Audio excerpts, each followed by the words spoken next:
Hello and welcome to the Rabyd Atheist. I'm Ed Rabyd, a former pastor turned atheist, now a compassionate anti-theist. Welcome to my channel. Feel free to like or dislike the video as you see fit, so feel free to hit those buttons. Feel free to comment below, and I would appreciate it if you would subscribe to the channel and hit your notification bell for more content as it is released.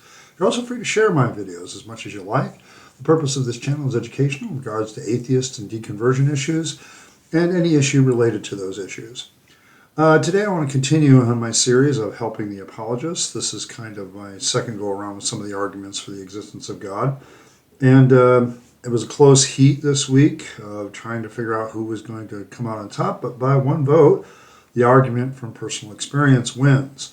I actually kept the poll open a little bit longer because I had a tie. But now I don't have a tie, so let's do the argument for personal experience.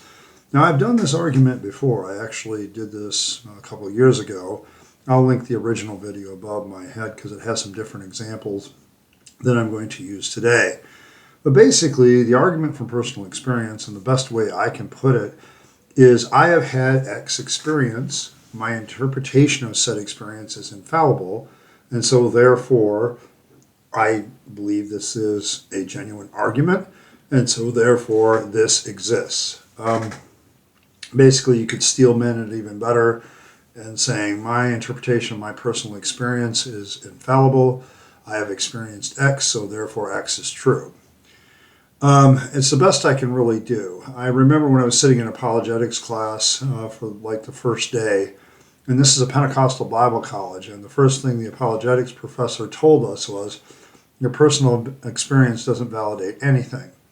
And that, of course, generated some emotional response from a lot of people. What do you mean? And they took it kind of personally, like, well, I've experienced this, so I know that it's true.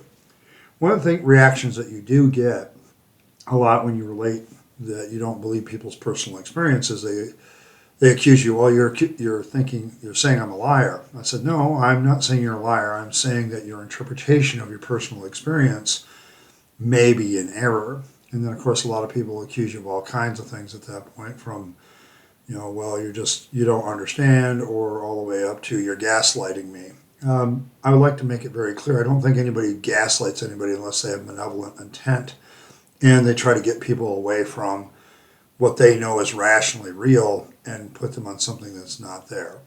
So, you have to be a little bit more specific when you talk about gaslighting. And I don't think countering somebody's personal experience on something is gaslighting. It's pointing out to them that they might be wrong, that perhaps they're not infallible. I used to see this a lot in the Pentecostal church when I was having people with experiences. They would speak in tongues, or they would get healed, or they would do all kinds of things about personal experience. People would say, oh man, I had this pain in my arm, and we prayed over it, and the next thing I know, the pain's gone, so I know God is real. And, of course, this is the only explanation that's ever offered. So what's wrong with this argument? What's wrong with using our personal experiences as a validator of truth? Well, some of these personal experiences can indeed contradict reality. For instance, the person who is claiming that his arm got healed, it may very well been something completely different.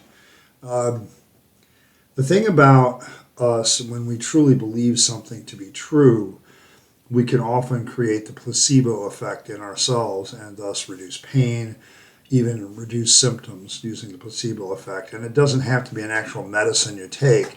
It can literally be a thought you have about faith healing.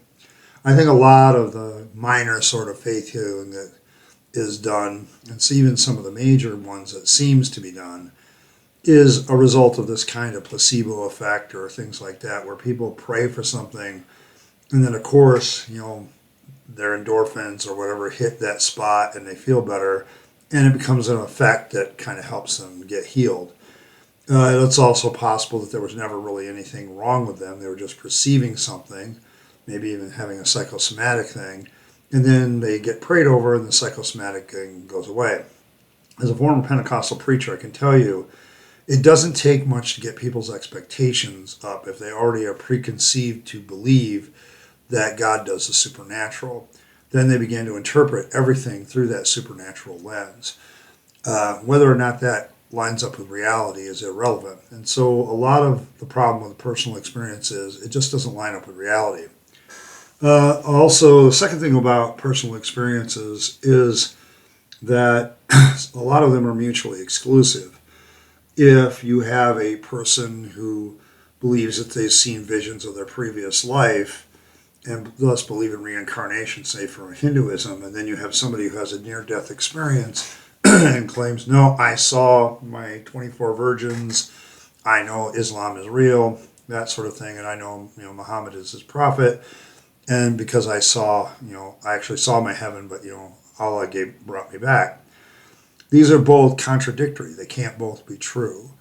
This is probably one of the larger problems with arguments from experience right after, contradicting reality. They contradict each other. There are a lot of personal experiences that they both can't be true. Somebody experiences the Christian heaven. Somebody experiences, the Buddhist or whatever claim of nirvana where they have complete inner peace and, that's all that they need. You can't really, say that something's true if it contradicts reality or it contradicts each other. Another effect that I used to see a lot was it's basically anecdotal. The problem with anecdotal evidence, as always, is it can't be verified. Usually there's only one witness, and even when there's multiple witnesses, say in my healing story, only the person that actually felt that they got healed, quote unquote. It's also interesting that one of the things I used to remark about when it came to healing, divine healing, was God always seemed to heal stuff that was internal that couldn't be seen, or something that if it could be seen, it got healed a couple days later. I remember I was talking with a pastor friend of mine when I was working as an associate, and he says, it's really weird about Pentecostals, like us. I said, well, why is that? He says, well, we pray for it, and 3 days later it goes away, or we pray for it, we take cold medicine, and 3 days it goes away. He says it doesn't seem to be that prayer is really a definitive factor on this at all, or even medicine sometimes. Now, I don't know about the medicine part, but I do understand what he was saying, that a lot of times people got better just by waiting to get better, but they gave the credit to God. And that's part of the anecdotal thing. You can have a lot of experiences, but if you can't give stuff that's testable and repeatable and all this other stuff, you're not going to be able to prove that your experience is genuine. You have to have some sort of scientific basis in your experiences, and it's just not possible. The anecdotal fallacy is literally there to remind people that personal experiences don't count as evidence. You got to do other things. It's also quite very much an appeal, in a sense, to authority, in the sense that you are the only authority that is there, okay? You're the only one that had this experience, and so therefore you're going forward in your own appeal to authority. You're like saying, I'm the authority on this experience. There's only one way that it could be interpreted. That's the way that I'm going to do it. I don't know. It seems strange to me that suddenly you become an expert in your experience, and so therefore the experience proves everything. It's this you have to really conceive of yourself as infallible about your experiences. And I'm sorry, I've had a lot of experiences that I found out later weren't quite the way I originally perceived them. That's just being honest.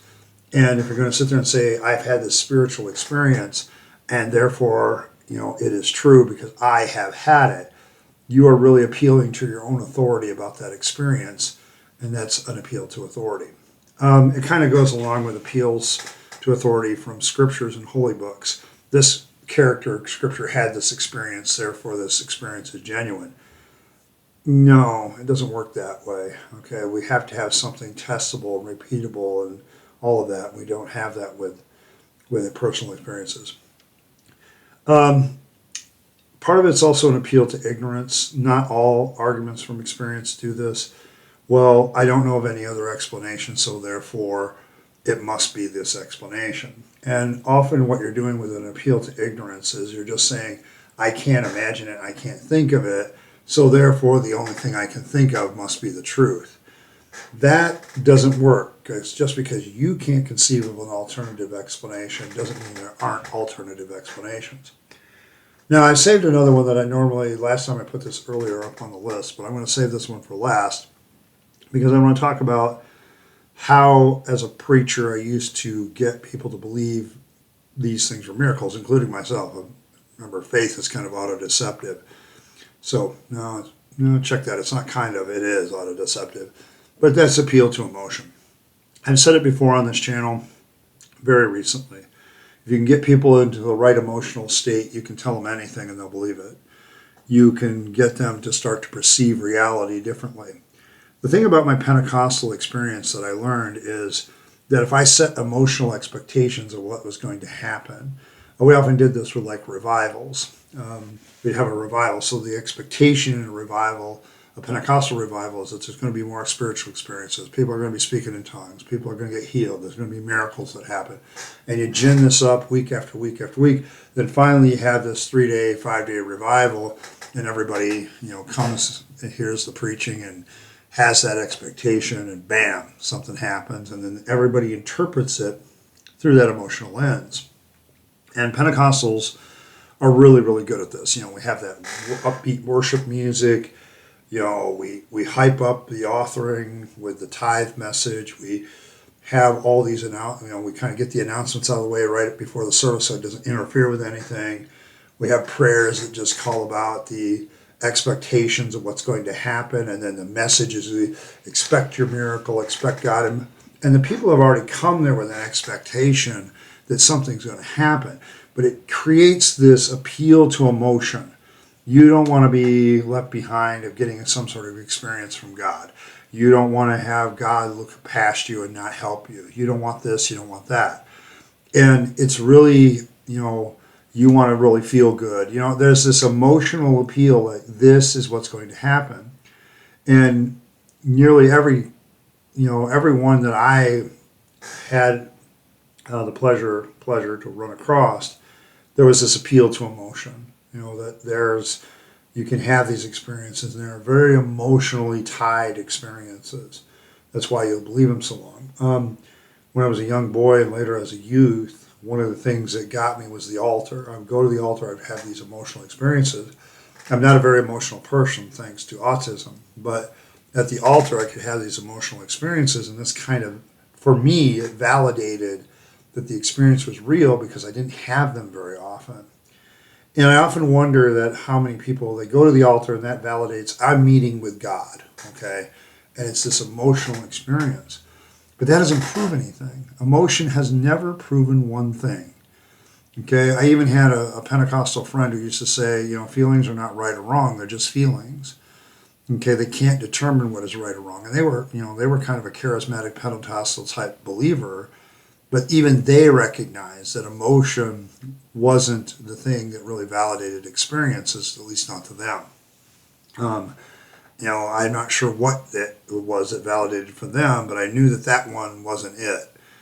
And so you have all these experiences. And as somebody who has been in the thick of revival meetings, has experienced somebody laying their hand on your forehead and praying for you intently and trying to push you over to get you slain in the spirit, and, taught you how to speak in tongues, taught you how to do prophecies and utterances in tongues and all this other stuff, and have this real belief in healing and miracles. And you realize now, as I look back at it, you create this atmosphere of emotion, and you can get people to believe and experience anything, okay? Because you can make it work that way. And that's why, to me, arguments from experience really don't exist. For this video, I want to thank Rationality Rules. He has a little video about argument from experience. I'll link it in the description. He kind of goes over these a little bit more succinctly, and I wanted to add my own anecdotal experiences about the argument for experience and why it doesn't work. The biggest thing for me is we have to get over this idea that because I have an experience, then that means my interpretation is infallible. And this leads to me helping the apologist here, part 7 of doing that. How do you fix the argument from experience as an apologist? I think much like the last argument, you need to discard it and realize it's never going to prove anything. The only way you could really get personal experience verified is if somebody has an experience, it's observed, there's some sort of quantitative thing you can do with it, kind of make it reality to demonstrate that it really is a genuine experience from God, etc., etc. And so arguments from experience I don't think are salvageable. Okay, if I'm going to help you with the apologist, much like my apologetics professor said way back at the beginning of the first day of class, when he says personal experience doesn't prove anything, I think you need to realize the reality of that and move on to other arguments, because this one's not going to prove anything for anything. I mean, how do you determine the truth between two people's mutually exclusive arguments? If the Hindu is saying, I've had experiences of reincarnation, and the Christian is saying, I've been to heaven and come back, how do you adjudicate between the two? You can't. And so they're contradictory. They can't both be right. So what are we going to do? What are we going to do? And that's something that I just don't think that the argument from experience is salvageable any more than I think the Bible codes, relics, anything that's experientially symbolic or whatever, for the same reason. I just don't think that it's savable if you're going to save it. You have better luck with the philosophical arguments, and that's pretty weak stuff too. But this one is so weak. I honestly believe it's the weakest argument, although most people feel from their own personal sense that it's the strongest. I've had this experience, so therefore is a real strong indicator, emotional, powerful thing. Now, for those of you saying, listen, I'm not calling you a liar. I'm saying there's other ways to interpret your experience. It could be psychological manipulation, the placebo effect. It could be a myriad of other psychological phenomena that we know and have documented in people. I mean, I think that if the resurrection story, was real in a sense, I think that Peter and the various apostles could very well have believed that Jesus Christ rose from the dead, simply because that's what they wanted to experience, and that was the expectation. So emotionally, they could definitely see phantoms. We know that that's actually happened to people where they see loved ones that they've had very strong feelings with after they were dead. They've actually experienced it. So it's actually not unusual. And all you need is one or two people to have that kind of experience of Jesus, and next thing you know, you got this tall tale of the resurrection hitting urban legend status, and next thing you know, it's all over the place. And so that's kind of how personal experience can grow into other things. And then the deception, the misinformation just becomes larger and larger and larger. Well, I think that's it for this one. I just, it contradicts reality. They're contradictory with themselves. They're anecdotal. They can't prove anything. You've got an appeal to emotion. You're appealing to authority, and you're appealing to ignorance. None of these things really make the argument from experience all that helpful. How do you fix it? You can't. I don't think you can. And even my apologetics professor discarded the argument from experience because he said it doesn't really matter, and he was a Pentecostal. So that kind of tells you something. All right. Thank you once again for stopping by. I appreciate every like, share, subscribe. Please subscribe to the channel. We're getting very close. I think my watch hours went over 2,700 this week, so we're less than 300 away. I did some bad math a couple weeks ago. I'm just trying to get memberships up and active once that happens to get the 3,000 watch hours. And then at that point, we're just waiting for ad to revenue at some point, which will be exciting for me. Let's see. I'll leave the next poll. There's like 3 arguments for the existence of God there. If somebody gives me any other suggestions, I'll throw them on there as well. Top one will win for next week. When I get done with all the philosophical arguments, I actually have one overarching one that I'll do immediately after that. And once I get done with all that, I think I'm actually going to do some sort of separate thing, either about how the nature of God and how he's not exactly a great guy, or I may actually take on Pentecostal theology. Some of you have wondered about my former Pentecostal days and how I would look at it now. And so I think I may go head down that road. So we'll see. I got a lot of plans. As many of you have followed the channel before, sometimes my plans don't always come about, but it's kind of like once I get there, we'll know. Thank you once again for stopping by, subscribing, just giving me whatever support. Make sure you live your best life. Go out there and give it all you got. You only get one go around and then it's over. So enjoy it as much as possible. And, thank you once again for stopping by, and I'll see you next time.